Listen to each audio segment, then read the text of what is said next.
In what circumstance would you keep a body as evidence I know. for that long? Like in a cardboard box. Yeah, just so stupid. That storage method. What do you like? That doesn't happen.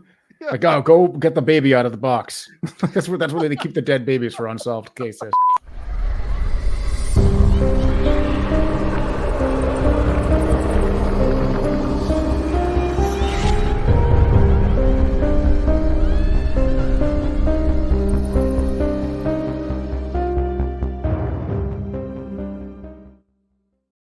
Welcome in, everybody, to this latest Hometown Ghost Stories horror movie review. And before I introduce our guest today, I am your host, Rob Coakley. However, I have been waiting to do this movie review for 2 years, ever since Jesse joined us to start doing these reviews. I'm excited for this show. I can't wait. My co-host are Dave Wilkins. Hello. And Jesse Wilkins. It was a dream to come true to be a guest on this show. Aren't you excited that you're a guest? And before we get into it, Dave, why don't you hit us with a synopsis for the movie Mama? Mama, directed by Andres Muschietti, written by the director and his writing partner, Barbara. On the day that their parents die, sisters Lily and Victoria vanish in the woods, prompting a frantic search by their uncle Lucas and his girlfriend Annabelle. 5 years later, miraculously, the girls are found alive in a decaying cabin, and Lucas and Annabelle welcome them into their home. But as Annabelle tries to reintroduce the children into a normal life, she finds that someone or something still wants to tuck them in at night. So this movie came out in 2013. I remember going to go see it in 2013, and it was an interesting idea. I think that the premise of this movie was really good, and Guillermo del Toro, horror legend, agrees because he saw the short movie that was a Spanish film by the director and his writing partner there, and he loved it so much he wanted to make it an actual feature film. So he decided to produce this, and he put out this product, which I will say it was a decent enough movie until it wasn't. And I think there's plenty of pros about this movie, but there are some detrimental cons that we can get into. But for one positive, I thought that Jessica Chastain did a killer job in this. I thought that she was a phenomenal performance by her. Yeah, I thought she was good in the movie. It was a little, the writing of her part and the casting of her, it would just felt a little off with the whole like rocker thing at her age, and the, you know, dressing up as a 12-year-old goth girl. It just didn't really fit, but it is what it is. It was part of the story, so I didn't have too much of a problem with that. But she crushed the role. I mean, the acting in this movie was actually good across the board. The kids were absolutely phenomenal. I just found out that the youngest girl in this movie, she just didn't even speak English, which helped with the role of her kind of not speaking much at all. And then you can kind of tell if you knew that going in. So I rewatched the movie today, and knowing that ahead of time, watching it, I was like, oh, you can kind of tell she's actually speaking with a bit of an accent. But in the movie, the idea is she was lost to the wilderness, basically, and raised by a ghost from a very young age before she could speak. So you would assume that throughout this movie, the reason that she was so limited on her words was she was just now learning how to say a couple of words. But I thought the casting overall was really good. We had Jaime Lannister in the movie. He played two parts, actually. So he played his brother as well as himself. So they were twins, and obviously the father died in the beginning of the movie, and then, you know, his brother stepped in kind of a what was that movie, like the beer movie? Yeah. What was that? I can't remember the name of it, but basically in that movie, which was a comedy, they killed off Beer Fest. Yeah. Spoiler alert: they killed off one of the main characters, and then like the next scene they bring in his twin brother, and he's just like, I'm here now. He's like, I'd actually prefer if you called me by my brother's name for the rest of the It was absolutely hilarious. But this reminded me of that, but it's fine. He's a great actor. He did good in this movie as well. And that's Nicolas Coster-Waldau. I don't know if that's how you say any of those names, but he is more known as the Kingslayer or Jaime Lannister if you watch Game of Thrones. So overall, I mean, like, honestly, I'm so glad that I did rewatch this movie because I refused to for so many years. In fact, as a gag joke, Rob bought me the Blu-ray of like years years ago, and I was like, oh, who do you want me to throw this in the trash? I was so mad when I left the movie theaters because of the way that this movie ended, which, by the way, we're going to spoil this movie. So if you haven't seen Mama yet from 2013, go and watch it. I am so glad that I watched this again because I had forgotten, just because of how much I hated the ending, I forgot that for like 75% of this movie, it was actually pretty damn good. Yeah. Music was phenomenal. It was shot fantastic. It had some pretty good jump scares. Too much CGI, I'll say. Yes. Some of the CGI was not good. Way too much showing of the monster here because they didn't do it a lot early. I mean, you obviously had some kills early with the ghost or whatever, but you didn't have too much of it. You had more of like a typical haunted house tropey kind of movie for a bit of this, and then it just went absolutely insane towards the end of the movie. But I have some issues there. My biggest issue is that there is a ton of massive plot holes in this movie. There's so many things that happened, which I just kept asking myself, like, well, why would this be happening? And then we'll get into the ending when we get there. But overall, kids, unbelievably creepy. The way that this movie kicked off, the story was really, really, really gripping, to where you had, I'm just going to keep calling him Jaime Lannister, but you had him searching, he's just spent all of his money actively searching for his brother and his nieces, just trying to track them down, to a point where he's missing like rent payments and everything. And it was a really, really interesting story, the way that they wrote this out. And if you watch the original YouTube short, basically a YouTube short, the original YouTube short horror movie, whatever you want to call it, it's not really a movie, was, I think, under 3 minutes. It was really, really, really brief. But you had the kids, it was in Spanish. And if you haven't watched it, go check it out. It's on YouTube. But have either of you watched it? I haven't. No, I didn't know it was on YouTube. I thought it was just a short film. I was reading about really, really, really, really short film. Yeah. So it's literally less than 3 minutes, but it is creepy. And they had the mama ghost creature that they have in that was pretty damn similar to the one that they used in this one. And they actually recreated one of the chase scenes, that little 3 minute movie or whatever you want to call it. They recreated that in this movie, and it was pretty spot on with the way that they reacted and the way that they ran. That was basically the scene where they had seen her and she's like, "Don't look at her, she's angry." And then the chase scene happens up the stairs. That was kind of what the short movie was. But anyways, yeah, Rob, I'll let you hop in here. So I'm also glad that I rewatched this, because some of the same things that you were saying, Jesse, one thing that I forgot about this movie was how strong the opening is. I think it is actually one of the stronger openings of any horror movie we've watched recently. Just the opening 5 minutes or so is just so well done. There's like that sense of dread that they do really well. They nail every single thing that they're trying to do with the ghost in that one. They don't show it too much. They're everything is kind of perfect in that first 5 minutes. And the acting was so good with these other little girls. Obviously, one's a baby, so that's fine. But the little girl who played, was it Lily, the older one? What was the Victoria? Was the older one? Victoria, yeah. So the one that played Victoria at age 2 or 3 or whatever age she would have been in that scene, she did such a good job. And it was just such like a sad thing to unfold, because it's still like a little kid asking these practical questions like, "Daddy, you're driving too fast. Daddy, you're doing this. Daddy, where's mommy? Daddy, I'm cold. Oh, my glasses broke in the car accident." Just all these little things just felt so. That little kid was one of the best actors in this whole movie, in a movie that was full of good actors. But it was such a tragic opening to this movie. He clearly had just shot the wife and then takes the girls out. And the scene where he's about to shoot the girl, he takes her glasses off and she has really bad vision without her glasses.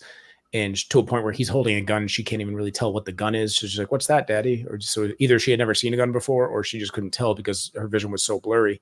And he has her turn around because he can't look her in the face, and he's about to shoot her. And of course, that's when the ghost steps in. But you also get hints of her seeing the ghost right away. When they're walking up to the house, she said, there's someone in the house, Daddy. And he's just not paying attention because he's blinded by rage and depression, which all stemmed from the 2008 stock market crash, which obviously was a real thing. And they kind of used that as the reason that there were so many suicides and people killing their families, which was a real thing when this happened because of the crash. And so many people lost a lifetime of money, that it was tragically something that was happening. So you get a shred of truth in there as well, but it was just so well acted in that opening scene. Yeah, so I'm glad that I rewatched it for that. And there is good acting throughout it. There's a style in this movie that I don't really love, and that's when they go overboard with the filters, like Mm, like the color filters. Like it's kind of felt so like the Ring. yeah. It was too it felt too much in a couple scenes early. It's really, really blue. There's a couple of like Yeah, it was super, super obvious right when the movie right, started. Basically looked like your webcam right now, just right, completely blue. right, Yeah, exactly. So like it's but just you know what he was going for with that? It was the feeling of melancholy, right? mhm. Depression. That color is associated with depression and dismal and dark. Guillermo del Toro is one of the best people at like one of the best visual effects in the industry, and he's phenomenal. This is why like he's like everything he touches is pretty much gold in the horror genre, so that's why it was kind of Yeah, and he shocking had his yes. Sorry. Yeah, he was a producer in this movie, so he had his hand in all of this. And I guess when they were shooting it in every other studio surrounding this one, he was filming something else. So he would be popping in all the time, giving his direction on it. So obviously he wasn't the director on the movie, but he obviously was heavily involved with the production of this movie. And you could tell throughout the entire movie, from the soundtrack to the way that the camera angles are to every horror aspect in this, you could tell that he very much had his hands within everything.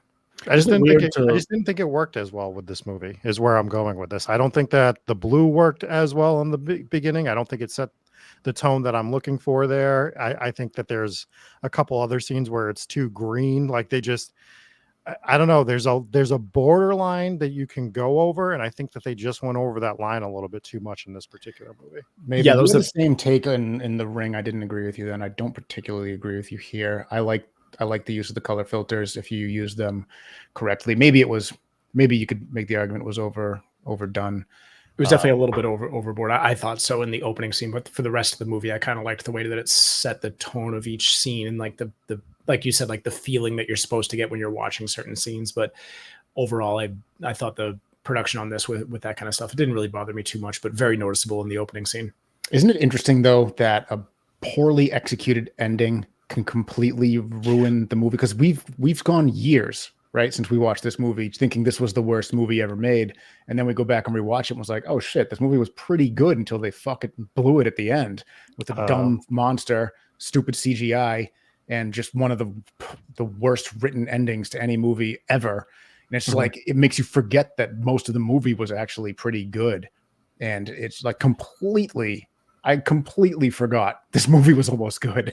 Yeah, and it really was. And upon rewatching it, knowing what's going to happen at the end, you get all of the clues as to why it's going to unfold like that. Mm. So, I mean, the ending of this movie was meant to shock everybody. It was something that, they had discussed heavily when producing it and writing it and everything. And the way that it unfolded, I mean, you see it building through the movie. You see that Victoria was more grown up and she was more open to taking in her new quote unquote, like step parents or whatever you want to call them, but the new family that took him in, her uncle and his girlfriend. And it really wasn't much about Jaime Lannister. It was more about Annabelle. It was she in the beginning of the movie, they made it very clear she had no interest in being a mother. I mean, shit, her first scene is in the bathroom taking a pregnancy test, and she is super hyped that she ends up not being pregnant in that scene. She doesn't want kids. She's in a band. She dresses like an 11-year-old. Like there's all of these things that she just does not have any interest, and she's pissed off when this whole thing gets dropped on her, right? But you see that Victoria in the movie is more open to accepting them and becoming a part. But when you have Lily is obsessed with her ghost mother because this is all she knows. This is mama, so she's hopping out the window, going out and sleeping outside in the cold. She's constantly smiling whenever she's around. She isn't scared when her mother is murdering people in front of her. Like all she knows is this creature for her mother. And you see that unfolding, and you see her mind doesn't really change throughout the entire movie until you get to the end of the movie. And the only thing that's holding her back from plummeting to her death with her mother is being separated from her sister because she wanted her sister to be with her. But we'll get more into the ending as we move along. I would like to discuss the reason why this was one of my least favorite movies of all time until today. So I was so mad at all of the plot holes in this movie, and there were so many. But one of the major ones here is throughout the movie, the character Mama, this ghost, is giving hints as to what was happening to her in life. And she's doing that through dream sequences. So people are having dreams and they are seeing pieces, and the puzzle pieces are all getting pieced together of what was happening in her life. She was in a mental institution. She was mentally disabled. She had a baby. They took the baby. She stole her baby, killed the nun, ran up to the ledge. And as they were closing in on her, she wanted to jump off and die with her baby. Right. Mm-hmm. And then you get basically the way it unfolds is on the way down, she clips a branch and the baby gets snagged on the branch. So when she lands in the water to die with her child, she's like, oh, where's my baby? So she didn't get to die with her kid. And that's why she became a wraith, basically. But she's also kind of demonic. You don't really get a clear example of what kind of ghost she really was. But you had basically, maybe. I mean, it's like the harbinger of death. Kind of, I mean, to it. So towards the end, she's able to possess people and stuff. Yeah. Which is another massive plot hole. But I think ideally, like the way that she is with her ability to fly around and lurk in corners and kind of hide, it's more, I thought it was a wraith initially. Sure. But you have all of so what it comes down to is there's no actual reason for her to be dropping these hints and letting people know her story, because it ends up not mattering anyways. Right. She wants to kill these two girls. She wants to perish with them so her story can be concluded. Basically, she is a ghost and she is wandering, looking for the lost soul of her baby because she did not get to fulfill that and she didn't die with the baby. That's kind of the general idea that I got. So there's absolutely no reason that she should be dropping hints to anybody, especially when she's just planning on probably killing all of these people anyways, or hurting these people. There's just no reason for it. I don't understand why she would be dropping hints. And you just had nonstop exposition dumps, which all these exposition dumps of all these people just figuring out the clues that just didn't matter in the end anyways. Yeah. None of it mattered at all. It's just, it was completely pointless throughout the entire movie. Right.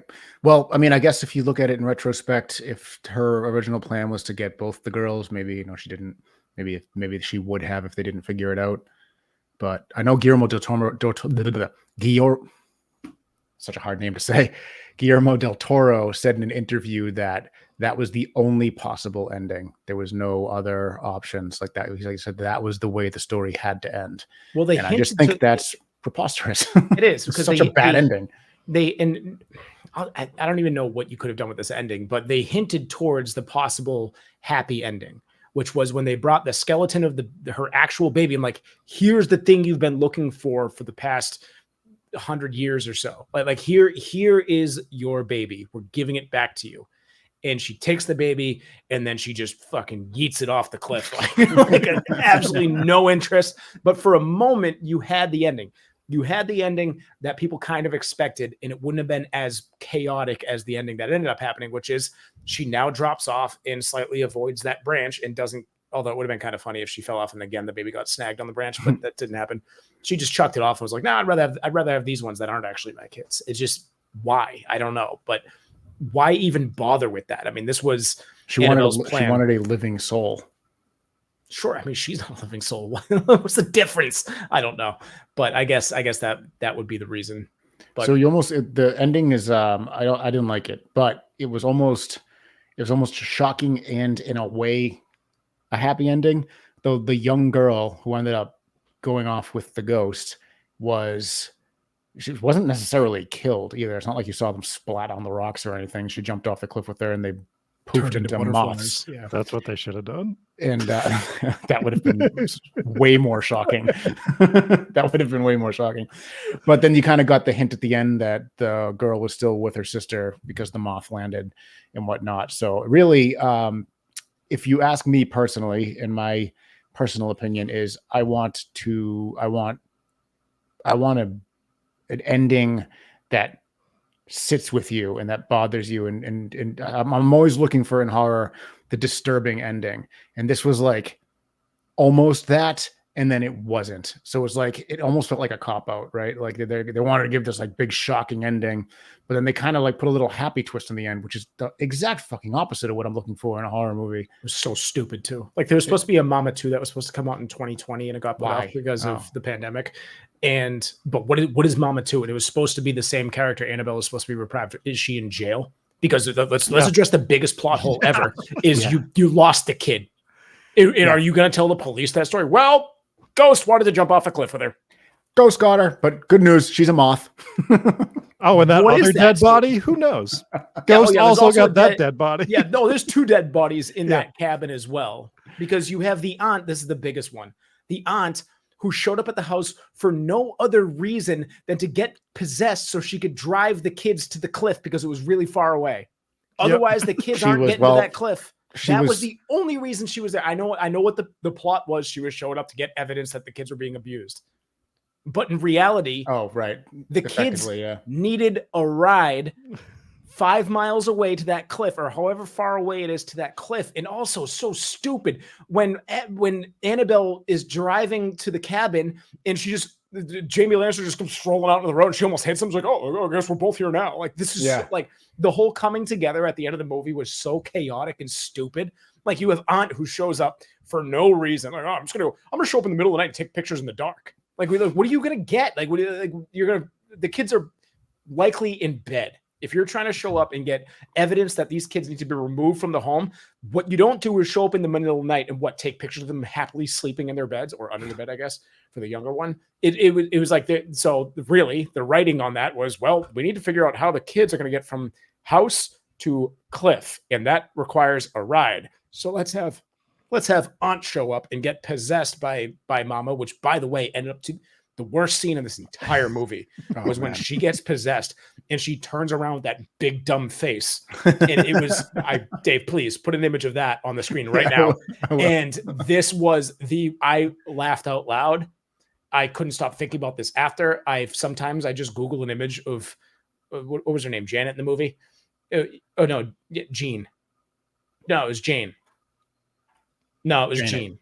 Jane. Was it Janet? Am I looking at the wrong character? Jane. Jane. Oh, I'm sorry. No, the actress is. Oh, Jesus Christ. That's not Jean. confusing. Why not just name? It's not. I don't fucking know. Yeah. I could have sworn it was Janet. It's IMDb has her named as Jean. Played by Jane. Yeah, Jean played by Jane. That's really confusing. It is. At that point, they could have just named the character. Yeah, just give her one an or the actual other. name. Yeah. See that all the time. Anyways, yeah, so she gets possessed and her face is so stupid when she's possessed. It was the most unscary, because that moment was a lot of tension. This was something that the movie did really good, was building up tension in these scenes. But when they're walking up to her and she's doing the whole twitchy thing and they go to turn her around, then they just turn around this big dumb face. Like if I saw that at Home Depot or Lowe's as a Halloween decoration, I'd be like, that's dumb. This is a movie with a big budget. Like you need to make that more scary. Just have it be her actual face and turn her eyes black or something. You could have had a very normal, you didn't have to go overboard with this, and they did. And it was poorly done. Which is weird because they do this dumb face, and I agree. I think it looks awful. I think the character design looks awful. I think Mama looks terrible. It's like the same idea for the face. But people must find it unsettling because then he does the same exact looking face when he does his It Chapter 1, the director, I mean. Well, he's using the same actor. So that's Javier Botet. So Mama, the character of Mama was actually played by a guy, and he has some sort of thing going on where he has really long fingers. So he kind of actually looks like that. He played the Crooked Man in Conjuring 2 also. Yeah. So he's got that. He's phenomenal at what he does. It's just I blame the studio for greenlighting that absolutely unscary part of that movie, which was on Jane. I think it was Janet. I think IMDb's got it wrong. The CGI on Mama at the end was terrible also. The CGI on Mama was pretty bad throughout the movie. There was scenes where it was cool when it was kind of like a shadowy, wispy figure kind of moving along. There were a few scenes where it looked cool, but there were so many when it looked absolutely awful. Like the veiny wall blobs. You got that in The Grudge. It's just this movie was very tropey, and it's not like where The Ring, which like started a lot of the tropes. This was a decade after that, or half a decade after that, whatever. Yeah. But yeah, it's just super tropey. It was, but it pissed me off because it didn't have to be, right? Because Yeah. you have a unique story here. You really do, with the kids and the got raised by a paranormal entity off in a cabin in the middle of the woods for 5 years. Yeah. And when they first discovered them, they're all scurrying about, and you think that the kids are going to be the scary part of the movie, but they quickly become relatively normal. You still get a few little jumpy moments with them, and the dream sequences were pretty creepy, but again, just way too much bad CGI in this movie for me to be okay with it. And it's just in scenes where it didn't need to be, and it was just overboard with it. I actually thought there was a transitional point in this movie, unlike I've seen in any other movie, where as soon as something happens, the movie just turns to complete shit. And it's like when they do show the mama character too much for the first time, which might have been the bed scene, if I remember correctly off the top of my head. I think you're right. And you're just like, oh, well, now you've ruined it, because now I've already seen too much. I don't find the character design scary. And now I think you're trying to do too many jump scares, and some of your shit just isn't making sense either. So Jesse's point, the plot holes and stuff. One of the most laughable scenes in this entire movie, and maybe I'm the only one that found this funny, when she goes to that warehouse, right, to get I think she gets the body of the baby at the warehouse, and it's just these comically large shelves that just no warehouse would have these shelves as large as they are. It looks like something from like Beetlejuice, where like it's just like the angle and the shelves are up 800 feet, and you're like, oh, okay, but the one she needs is eye level. Yeah, thank God that they don't have to climb to it was, to me, for some reason, that scene was comically bad. Just it's this, talk about a trope. This warehouse room with the never-ending shelves that are too high. It was the tropiest, dumbest thing I had seen in this movie, other than Mama's face. And there was just like this transition point where it just goes from like a fine, forgettable movie to garbage. Yeah. And I was just, I thought again, going back to it, like I said, I am glad that I rewatched it today, because it wasn't just a fine, forgettable movie. I thought it was a really good movie. Yes, tropey. Yes, bad CGI. But until the possession happens, or that bed scene happens where you start seeing too much of the ghost, it was a really good movie. I wanted in my bones, ever since we started reviewing horror movies, to proudly stand on a 0.0, but I can't. I went back and I watched it, and this is better than a lot of horror movies that I've watched. It's not, it's better than all the bad ones, but I mean, it had great acting across the board. Usually with movies like this, when you get a strong cast of like lead characters, they're good, and then the kids are kind of okay, and you're like, well, they're kids, so it's fine. This movie, the kids were phenomenal, start to finish. Like it was just a really well done movie where they absolutely bundled the ending, and they added way too much CGI. And I still don't really understand the moth thing. It was just, why? I don't know. It was stupid. It was stupid. And Rob, I 100% agree with you. This is one of the most well-known no-nos of making a horror movie. And maybe it's only well-known nowadays, but even if you go back to Steven Spielberg and Jaws, he's like, I don't want to show the monster, because once you show the monster, it's not scary anymore.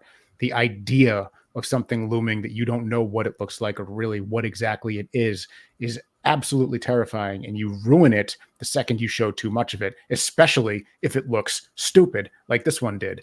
So that, I think, was the absolute transitional point, is where, as soon as they showed that ghost in its entirety and it's all of its ridiculous glory, was the point where it's like, this is a stupid movie now. This has just become a stupid movie. And for a horror, it's like, it doesn't matter how good it is up until the end. If the end is a train wreck, your whole movie is gone. It's shit.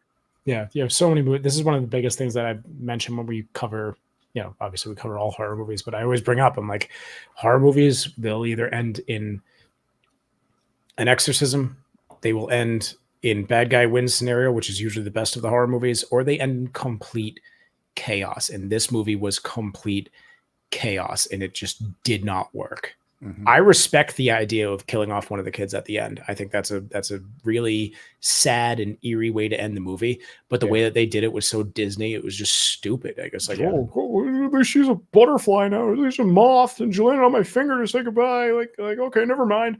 Like this girl who just lost the only person that she knew for the last 5 years, the one that she was probably caring for and teaching how to walk on all fours like a rabid animal, and this, like this was all she had for almost all of her life. And for her to lose that sister, and she's bawling her eyes out, acting the hell out of that scene. But then she settles down 30 seconds after her sister died because a moth landed on her finger. She's like, oh, it was fine. Yeah. They should have just put the girl's face on the moth. They might as well have CGI'd that on. It would have been scarier than Mama. My only pushback a little bit, Dave, is as much as I agree with you with the monster thing, I think you can get away with showing more of a ghost than you can a monster. But I think with this movie, it's just the design is what killed it. Yeah, I agree, because there are ghost movies where they do show the ghost, and it is absolutely terrifying. The Sixth Sense was really good with that. Yeah. And that The Sixth Sense is an example where it didn't, like, you saw all sorts of ghosts, and the ghosts were so well done that it was still very scary. So that's an example. So yeah, fair clarification.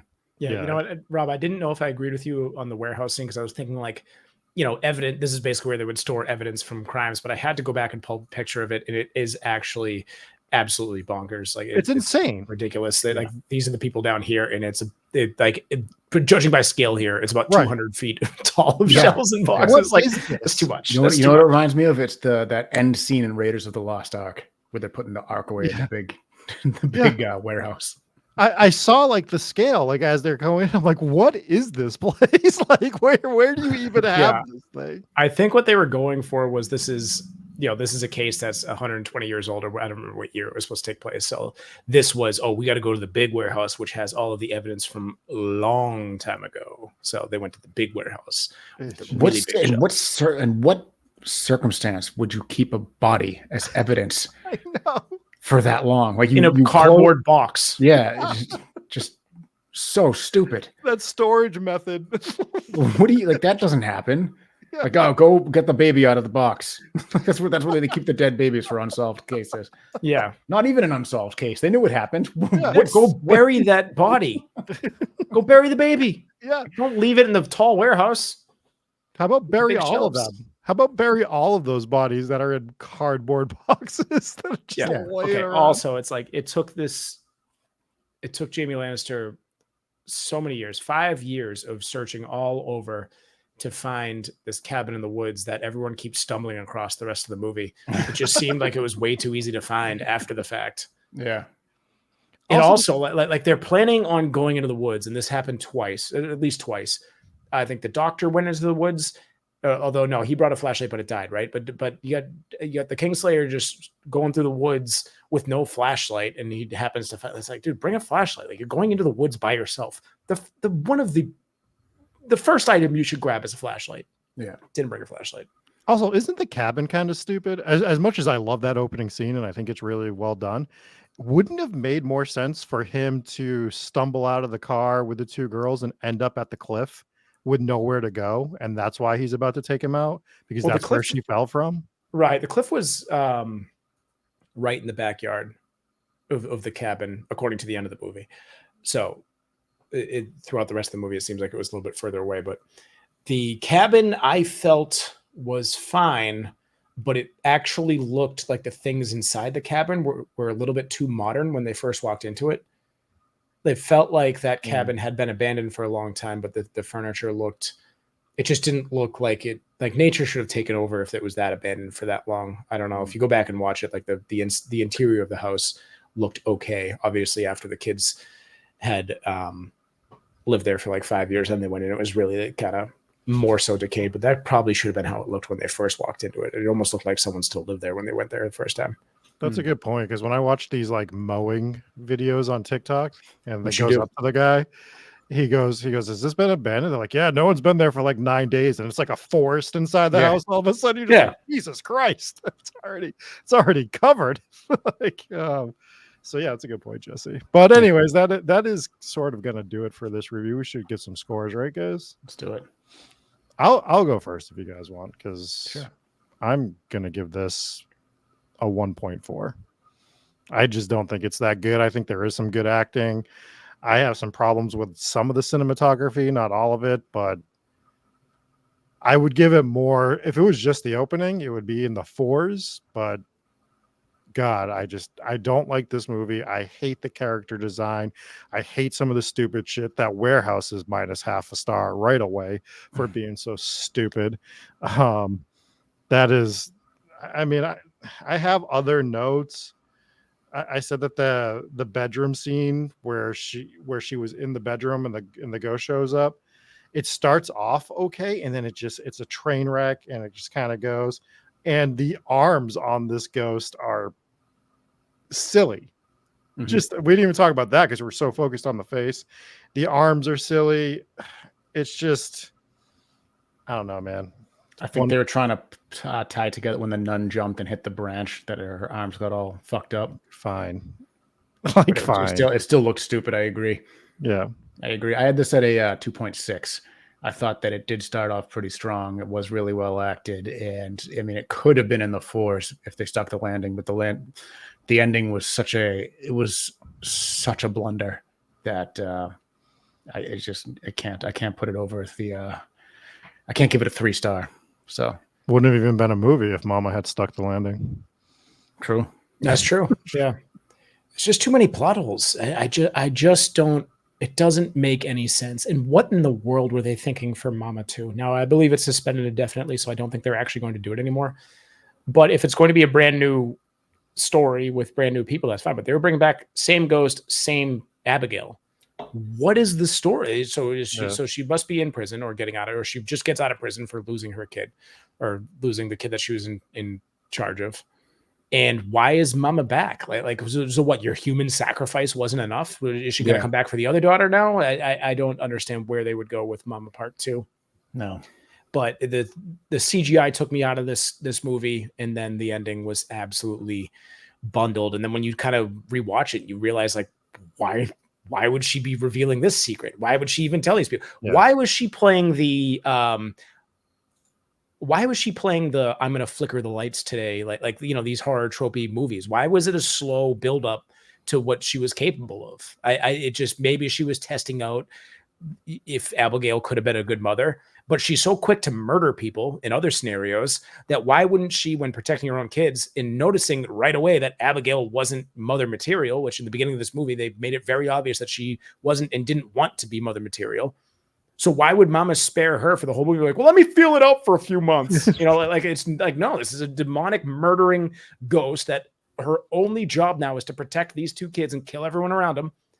It's just nothing made sense. I wanted to give this a 0.0 because of how mad I was at the end of this movie when I first watched it. But rewatching it, like I said, it was actually pretty good up until it wasn't, which is kind of how we kicked this off. I'm going to give it a 1.8. And I, like I said, from the bottom of my heart, I wanted this to be less than a 1. I did, because I was so pissed off.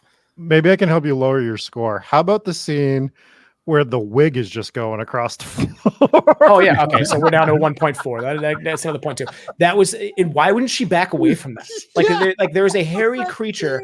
Like the top of a mop is just swiffering its way across the floor to you. And she's like, oh my God. Like, just like, all right, back up or step on it. Like, obviously she ended up getting possessed from that situation, but that was so stupid. And like the scene right before that too, where she sinks into the floor and just her eyes are above just looking at her like, oh, you can still see me? You know, like it was just so stupid. Everything was dumb at the end of this movie. There wasn't a single thing that I was like, well, that was actually kind of cool. Like everything was dumb. Saw way too much monster at the end. She wasn't scary. Yeah, I'm down to a 1.3. What was the hole in the closet? Did we establish that? That was no. Was that where the portal was? How she got from the cabin back and forth around the house. Yeah. So you had the closet scene, which there was a few. Okay. Closet scene was good. One last thing that I'm going to knock one more 1/10 of a point off for is they kept doing this thing where they would show the camera angle would be the bedroom on the right side of the screen and the hallway on the left. And it was cool the first time because you see her playing in the room, and then you realize that, oh wait, like she's yeah. actually playing with the ghost. Okay. Then when they did it the second, the third, and the fourth time, you're like, dude, we get it. She's Yeah. playing with the ghost. Like you're not surprising us anymore. You gave it away earlier. They did the same thing with when she was covered by a blanket in the corner by the closet. And that was just, and then I don't think the repetition of that scene was in order to continue to shock us. I think it was to establish the fact that the ghost is still very much in the girl's life.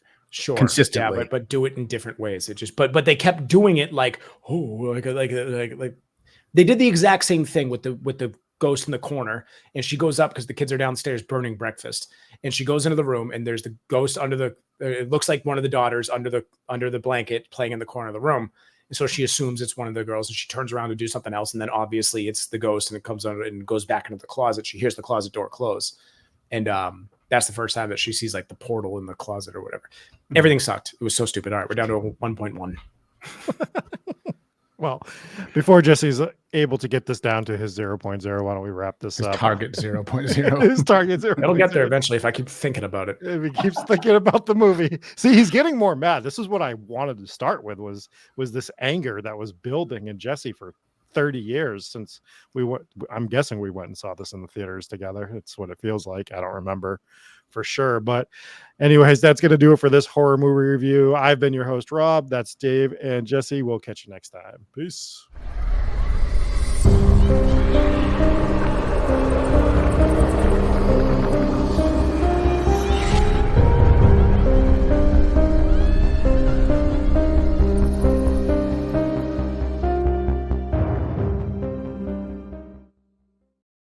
Get back to work.